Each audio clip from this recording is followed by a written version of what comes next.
Assalamualaikum dan salam sejahtera.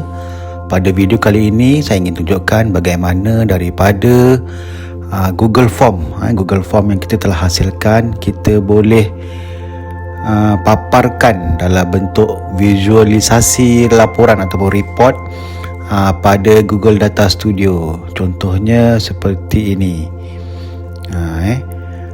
Apa yang kita perlukan, yang pertamanya adalah dengan kita hasilkan satu Google Form. Okey, Google Form seperti inilah. Contoh yang saya buat ni, ni sebagai contoh sajalah. Kita boleh create ataupun design apa-apa sahaja jenis Google Form untuk kita punya laporan lah. Okey, kita cuba dulu isi satu laporan ataupun satu pengisian respon. Kita isi dululah. Submit. Okay, dan kita akan dapatlah satu respon daripada Google Form kita. Ni. Okey. Kita tambah lagi respon lain.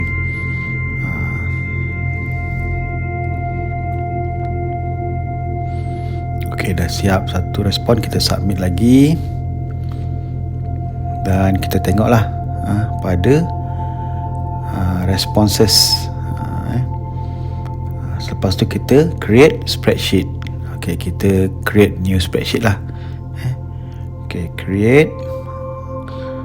Dia akan linkkan kita punya Google Form dengan satu spreadsheet daripada Google Sheet. Ni apa yang telah saya isikan tadi, 2 respon. Okey, apa lagi yang kita perlu buat lepas ni? Alright. Okey, kita tambah lagi lah respon lain. Kita bagi lebih sikit respon. Okay. Respon ni sebenarnya kalau kita nak bagi kepada siapa-siapa untuk isi lah, apa saja jenis Google Form yang kita buat terpulang pada kita. Okey, dah ada 3. Okey, sekarang kita nak pergi kepada Google Data Studio. Okey, search saja pada Google, type saja Data Studio. Okey, dia akan keluar Data Studio mengikut kepada kita punya account. Kita create blank report. Okey, kita sambungkan pada Google Sheet. Kita pilih Google Sheet. Dan ini adalah apa yang ada dalam kita punya Google Drive. Ini tadi kita punya Google Sheet. Kita pilih form respon. Apa tadi yang kita ada lah. Kita add to report. Dan dia akan jadi macam inilah. Okey, ni table ini dalam bentuk table. Okey, table ni apa yang ada dalam ni adalah dikawal di sini. Di bahagian menu data ni. Okey, kita buang dulu record count ni, kita tak nak. Okey, ini semua dimension dia ataupun apa item yang ada pada kita punya Google Form tadi ataupun pada kita spreadsheet. Kita tarik je apa yang kita nak. Macam tu saya letak timestamp atas sekali, lepas tu letak tarikh, nama guru dan info kehadiran. Jadi apa yang kita letak kat sini dia akan efek pada apa table yang kita pilih. Kalau macam ni kita pilih table biasa macam ni, dia akan keluar lah seperti dimension apa yang kepada data tu, dia ada dekat sini. Ni kita cuma orang kata buat kosmetik sikit lah, bagi dia cantik sikit lah, tarik-tarik sikit, edit-edit je ni, tak ada apa-apa pun. Okey, right, kita boleh ubah daripada data sebelah sini. Okey, nak cantikkan lagi table ni, kita pergi kepada style. Inilah saya kata kosmetik tadi. Kita boleh ubah kepada contohnya, okey, kita wrap text. Okey, wrap. Okey, jadi nanti kalau ada perkataan yang lebih, nanti dia akan nampaklah semua perkataan tu. Pada table color ni pun kita boleh letak header dia, kita nak letak color apa. Ini pada dia punya border. Border tak nampak sangat pun, tak apa, tak payah, kita buat hitam je. Okey, ni yang seterusnya. Kalau kita nak pilih satu lagi control ataupun elemen yang ada kat situ, kita pilih add a control. Kita pilih tadi drop list. Drop list untuk apa sebenarnya? Untuk kalau kita nak buat filter. Ni juga sama je. Ada bahagian data di belah tepi tu. Kita pilih kita nak filter apa. Contoh kita nak filter tarikh. So kita letak lah.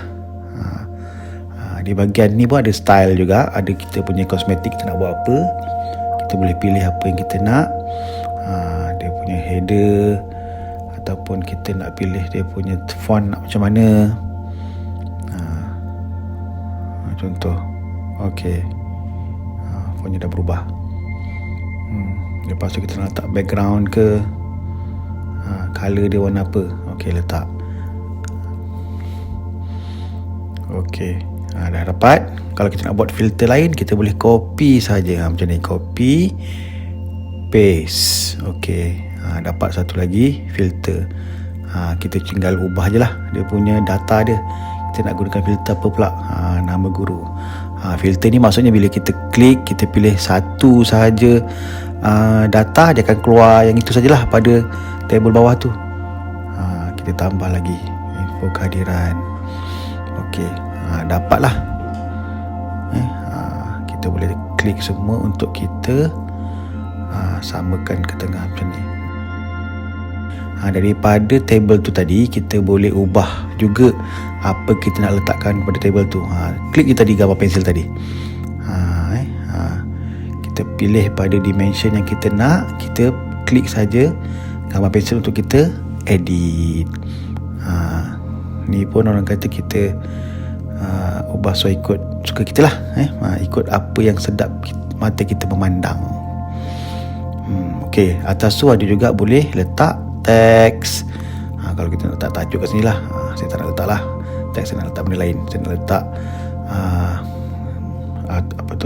image. Okey, kita boleh letak image kat sini. Image sebagai header dia. Ni mungkin saya dah siapkan dulu awal, jadi saya letakkan header kat atas tu. Alright, macam mana kita letak, terpulang lah. Nak besarkan sikit. Yang lain ni kita kena letak ke bawah dulu. Tak jadi. Okey, sekali lagi. Tak apa, kita besarkan dulu. Okey, kita nak letak tengah-tengah ke. Okey, kalau nak besarkan sepenuhnya pun boleh. Okey, ni sekadar orang kata ikut sedap mata kita memandang lah.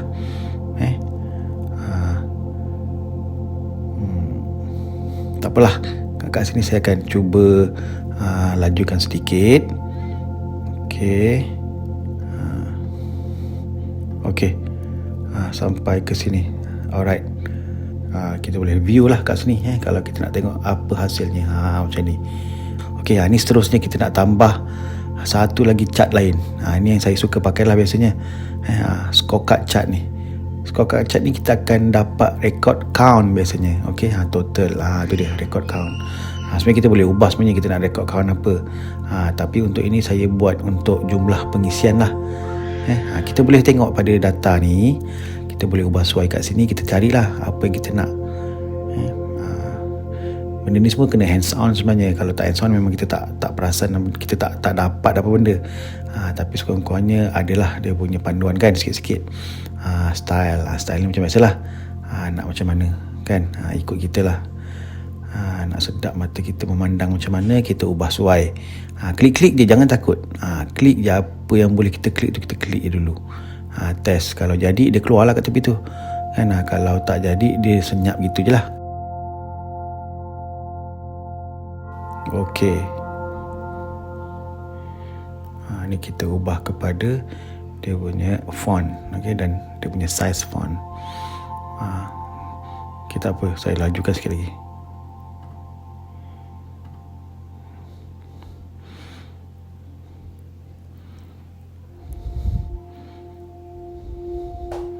Okey, ni bila kita dah view, nampak macam ni lah.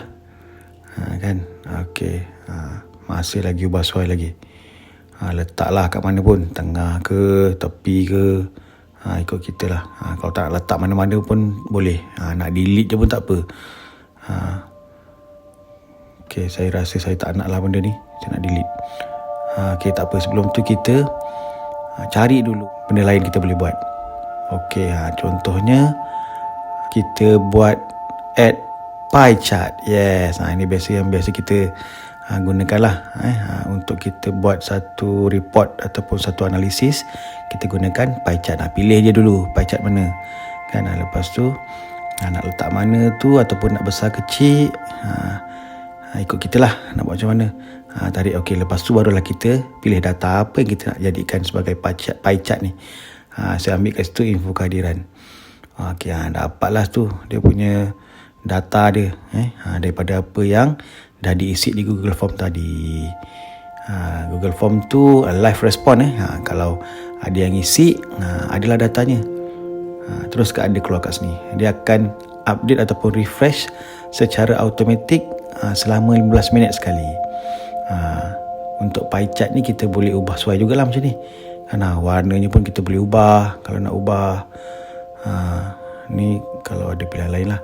Okey, kita boleh kat sini ada apa dia, macam-macam tu, ada slice, ada. Okey, ni kita tengoklah view macam mana kita punya dashboard akan kelihatan bila kita dah selesai. Okey, bolehlah letak mana-mana. Ni pun sekadar ubah sesuai apa yang kita nak. Saya lajukan sikit lagi lah.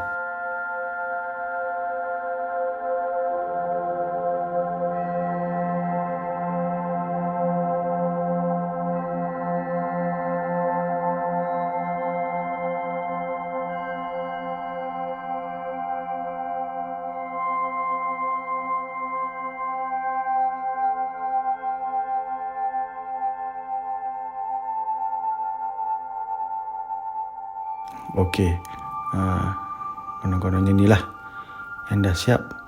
Tapi tengok akhirnya saya buat keputusan untuk delete scorecard tadi. Macam tak kena pula kan. Tak apalah, itu pun boleh juga kalau nak letak je mana-mana. Boleh tambah lagi kemudian. Penting juga tu, kadang-kadang kita nak tahu berapa ramai yang dah isi kan. Ataupun kita nak tahu dalam satu hari tu cukup tak semua yang dah isi. Nanti keluarlah bilangan dia. Tak apalah, untuk tujuan hari ni ataupun tujuan untuk video ni saya tunjukkan apa yang ada je lah. Okey, macam mana kita nak share kita punya report ataupun link data studio tadi untuk orang lain pun boleh akses dan boleh lihat kita punya page data studio tadi.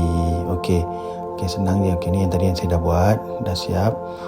Okey, kita tekan edit. Okey, sebelum tu kita letak dululah tajuk report ni apa ataupun tajuk data studio ni. Type sikit lah kan.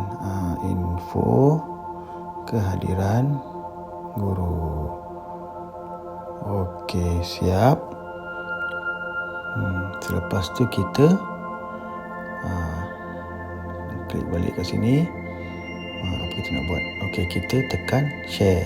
Okey, kita tekan share, klik dan okey, klik ke manage access. Okey, ni kita ubah dekat sini. Kita anyone with the link can view. Okey, maksudnya orang lain pun boleh dapat lihat akses kepada kita punya data studio kalau dia dapat dia punya link ni. Kita copy lah. Save, copy dan kita pastekan ataupun kita serahkanlah pada sesiapa yang kita nak bagi akses kepada kita punya data studio. Nanti dia akan dapat ingat lah. Dia akan dapat lihat macam ni. Tu dia.